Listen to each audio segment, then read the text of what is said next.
आज हम लोग ये लेक्चर वीडियो जो है क्वेश्चन से शुरू करते हैं और क्वेश्चंस ऑलरेडी बोर्ड पर लिखा हुआ है। इसका पिक आप लोग ले सकते हैं, देख लीजिए।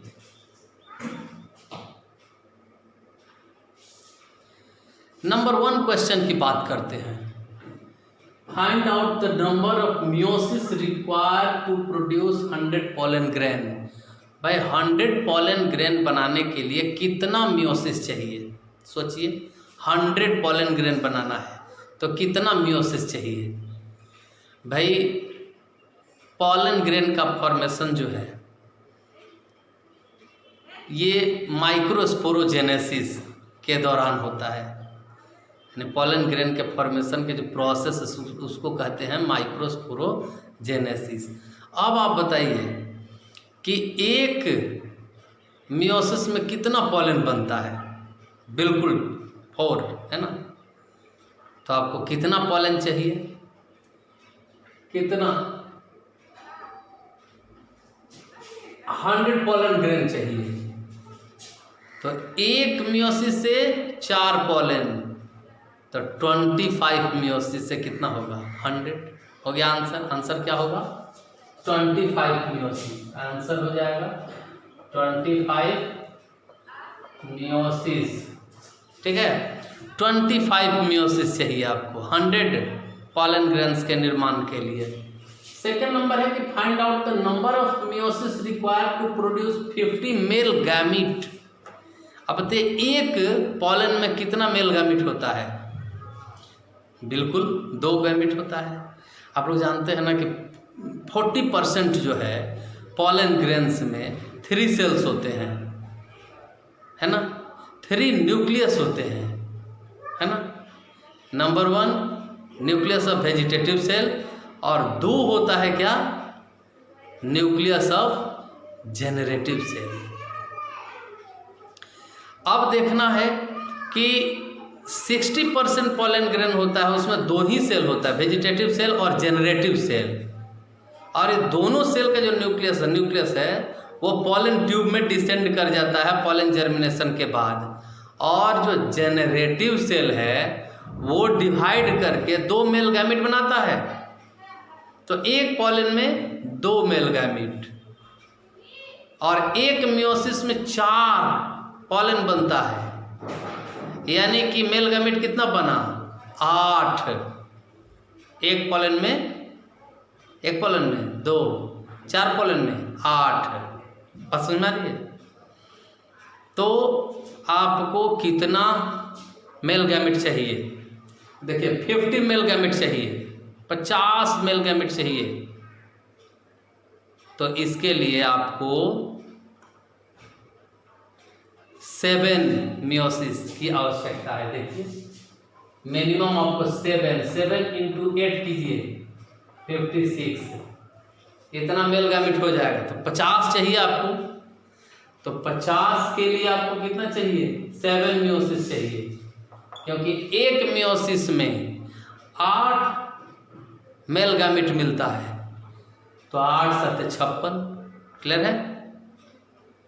अब देखिए find out the number of egg produce by 100 meiosis. तो एग का जो फॉर्मेशन होता है वो जनरली मोनोस्पोरिक होता है। जनरली क्या होता है? मोनोस्पोरिक। ऐसे मैं ऑलरेडी बतला दिया है कि मोनोस्पोरिक, बायस्पोरिक, टेट्रास्पोरिक, है ना। तो मोनोस्पोरिक होता है। अब एक बात आपसे पूछना है कि एक मियोसिस में कितना एग बनता है? 1। तो 100 मियोसिस में कितना बनेगा? 100 एग, है ना। तो इसका आंसर हो जाएगा 100। इसका आंसर हो गया 7, इसका 100 आंसर हो गया। अब आइए इसके बाद find out the number of meiosis required to produce 100 seed. भाई 100 सीड बनाना है तो आपको क्या चाहिए? 100 चाहिए पॉलन प्लस 100 चाहिए एग। 100 चाहिए आपको पॉलन और 100 चाहिए आपको एग। तो 100 पॉलन के लिए आपको चाहिए 25 मियोसिस, क्योंकि एक मियोसिस से 4 पॉलन तो 25 मियोसिस से 100 पॉलन हो गया। अब प्लस एक मियोसिस से एक एग, तो 100 के लिए 100 चाहिए, तो आपका आंसर हो गया 125। ये आंसर हो गया। क्लियर है? अब देखिए एक दूसरा क्वेश्चन है कि what will be the ploidy of endosperm and embryo cell, यानी सेल ऑफ एंडोस्पर्म और सेल ऑफ एम्ब्रियो का प्लॉइडी बताइए। अगर पॉलिनेशन किसके बीच हो रहा है, अगर पॉलिनेशन जो है वो हो रहा है angiospermic plant, tetraploidy male and diploidy female. Female diploid है, मेल क्या है, टेट्राप्लॉइड है। तो इसमें प्लॉइडी पूछ रहा है। देखिए बहुत इत्मीनान से इसको देख लीजिए। मेल टेट्राप्लॉइडी है, फोरेन है, ठीक है। देखिए ध्यान से, इफ टेट्राप्लॉइडी, मेल टेट्राप्लॉइडी है, फोरेन, और फीमेल जो है डाइप्लॉइड है, यानी 2n। दोनों में मियोसिस होगा। मियोसिस क्या है, रिडक्शनल डिवीजन है। मियोसिस क्या है, रिडक्शनल डिवीजन है। तो यहां पर आपको मिलेगा 2n, मियोसिस होगा ना, तो 2n मिलेगा, और यहां क्या मिलेगा आपको, n मिलेगा। एक जगह 2n, एक जगह n मिलेगा ना। अब बताइए, फोरेन से 2n हो गया। अब हमको प्लॉइडी चाहिए एंडोस्पर्म का। तो एंडोस्पर्म किसका प्रोडक्ट है, ट्रिपल फ्यूजन का, यानी इसमें 2 न्यूक्लियस फीमेल का, 2 न्यूक्लियस फीमेल का, यानी 2 n+n कितना हुआ, 2n फीमेल का, और 1 मेल का, तो 2n, तो कितना हो जाएगा, 4n। आंसर हो जाएगा 4n। किसका, एंडोस्पर्म का प्लॉइडी कितना हो जाएगा, 4n। आंसर हो गया। आई बात समझ नहीं? फिर एक बार, टेट्राप्लॉइडी मेल है, 4n है, अब फीमेल डाइप्लॉइड है, तो रिडक्शनल डिवीजन होगा, तो जितना नंबर ऑफ क्रोमोसोम है मियोसिस होने पर क्या हो जाता है, हाफ हो जाता है। अब 2n और इधर n। अब कह रहा है कि एंडोस्पर्म का प्लॉइडी बनाइए। तो एंडोस्पर्म का प्लॉइडी कैसे बताएंगे, एंडोस्पर्म में कितना सेल पार्टिसिपेट करता है, 2 सेल फीमेल का और 1 सेल मेल का। तो मेल का 1 सेल होगा तो 2n, अब फीमेल का 2 सेल होगा तो n+n कितना, 2n, तो 2n + 2n = 4n। एंडोस्पर्म का प्लॉइडी 4n। आइए एम्ब्रियो का देखा जाए। तो एम्ब्रियो में जितना सेल मेल का भाग लेता है उतना ही सेल फीमेल का। तो चलिए इसका 2n है, इसका n, तो कितना हो जाएगा, 3n। एम्ब्रियो का कितना हो जाएगा, 3n। आंसर आपका क्लियर, ठीक है। तो इस तरह से हम लोगों ने देखा इस क्वेश्चन को, है ना। इस क्वेश्चन का डिजिट बदल करके पुनः इसको एक बार प्रैक्टिस करें, बनाएं, केवल डिजिट बदल करके, चाहे जो मेल है उसको फीमेल करके। जैसे यहाँ पर ही है टेट्राप्लॉइड मेल है, तो इसको कर दीजिए टेट्राप्लॉइड फीमेल, और डाइप्लॉइड कर दिए किसका, मेल का प्लॉइडी डाइप्लॉइड कर दिए, तब बनाइए इसको। आज हम लोग कुछ इम्पोर्टेंट टर्म्स को लेकर के आगे बढ़ेंगे, और ये इम्पोर्टेंट टर्म जो है इसका पिक आप ले सकते हैं।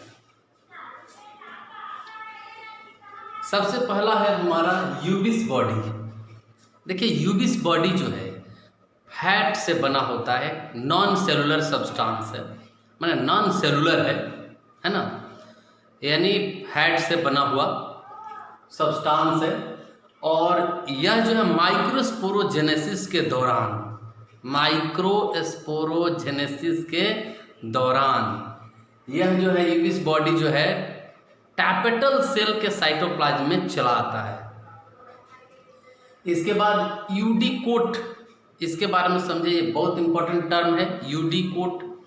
एक्चुअली क्या है कि जो पोलन ग्रेन्स है वो डाइकोट का पोलन ग्रेन्स मोनोकोट के पोलन ग्रेन से बिल्कुल अलग टाइप का होता है, लेकिन डाइकोट और डाइकोट का भी पोलन ग्रेन एक दूसरे से अलग होता है। तो ऐसे डाइकोट का जो समूह जिसका पोलन ग्रेन जो है, पोलन ग्रेन जो है अनदर जो मतलब कि डाइकोट प्लांट है उससे भिन्न हो। डाइकोट दोनों ही डाइकोट है, एक ग्रुप का अलग एक ग्रुप का अलग। तो जो एक ग्रुप है जिसका अन्य मेजोरिटी से अलग टाइप का ये पॉलन ग्रेन्स है तो उसको हम कहते हैं यूडिकोट। अब देखते हैं मोनोकोल्पेट क्या है कि ऑलरेडी बताया जा चुका है कि जो पॉलन ग्रेन्स है उसके दो वाल होता है, इंटाइन और एक्साइन। तो जो एक्साइन होता है कहीं कहीं पर नहीं होता है, तो जहाँ पर नहीं होता है वहाँ पर जर्म पोर बनता है। एक पोर में छिद्र बनता है, उसको जर्म पोर कहते हैं। तो ये फौरों के अंदर होता है, एक फौरो होता है, फौरो जैसा बनता है उसके अंदर होता है। तो इसी फौरो को हम कहते हैं कोलपेट, है ना। तो उस कोलपेट में एक पोर है तो मोनोकोलपेट, अगर दो या दो से अधिक है तो कोलपेट या फिर पॉलीकोलपेट कह सकते हैं। तो मोनोकोलपेट जो होता है मोनोकोटिलेडॉन्स में पाया जाता है जनरली, और बाइकोलपेट या पॉलीकोलपेट ट्राइकोलपेट हो गया, ये सब पाया जाता है डाइकोट प्लांट में। ये सब पाया जाता है डाइकोट प्लांट में। अब देखते हैं agamospermy. Agamo, a means not, gamos means fusion fertilization, है ना। स्पर्मा मीन्स सीड, यानी सीड का फॉर्मेशन जो है विदाउट फर्टिलाइजेशन अगर होता है तो इस इवेंट को, इस फेनोमेना को कहते हैं एगैमोस्पर्मी। इसका पॉलन एलर्जी। एक्चुअली क्या है कि कुछ प्लांट ऐसे हैं जिनके पॉलन ग्रेन्स जो है वो एलर्जी कॉज करते हैं, जैसे पार्थेनियम कैरोट ग्रास। ये जो है ना विदेशी पौधा है जो भारत में बाई मिस्टेक जो है इसको आयात कर लिया गया है, इंपोर्ट कर लिया गया है, और ये किसानों के लिए एक बहुत बड़ा चैलेंज बन चुका है। और इसके जो पॉलन ग्रेन्स जो है उससे पॉलन एलर्जी होता है, जिसको एलर्जी राइनिटाइटिस या फिर हे फीवर कहते हैं।